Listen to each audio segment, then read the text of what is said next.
Now, to a major development over the possibility of a European Super League, with FIFA increasing their efforts to prevent it taking place. Our reporter, Rebecca Williams, has the details. Becky, just bring us up to date. What's happened today? Well, yeah, you'll remember at the end of last year there was a lot of talk, wasn't there, about the idea of a European Super League. So all the top teams from around Europe will form their own competition, and in effect it will get rid of the current Champions League. So you'd have around 16 to 18 sides from the likes of France, Italy, Spain and England all taking part. And we heard how it was going to be bankrolled by JP Morgan at a cost of around £4.6 billion. So it was significant. However, there was a lot of criticism about the idea. Obviously, it would have an impact on domestic leagues like the Premier League.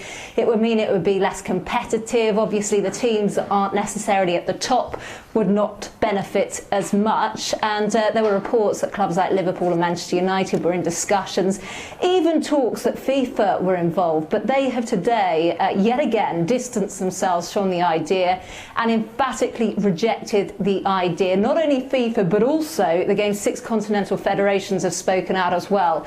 And what they have come out and said is that any player competing in a European Super League would then be ineligible to compete in FIFA competitions, which in effect would mean the World Cup. So a significant decision there from FIFA speaking out, and I think this statement they've released at this moment in time again is significant too, and I just want to read you a bit of it. This is what they've said.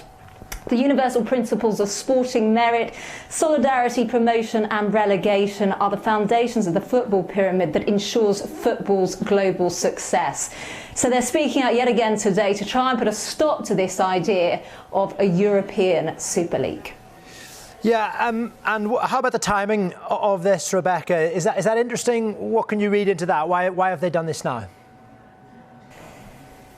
Yeah, I mean, there's been a lot of pressure from clubs to change the format of the Champions League, to make it more sellable, if you like, to make big clubs more money. So I think that is the reason that they've come out with these proposals of a European Super League. But I think FIFA have thought, well, we need to put a stop to this now, because they clearly are happy with the current format and perhaps don't want to change it immediately. And so by issuing this idea of players not being eligible to compete in a World Cup, which of course any World Cup class player, that's their dream to do, and perhaps deteriorates and acts as a deterrent to anyone who possibly would take part in the future. So I think that's why they've spoken out now, and why they want to make their opinions very clear on this and to distance themselves from the idea.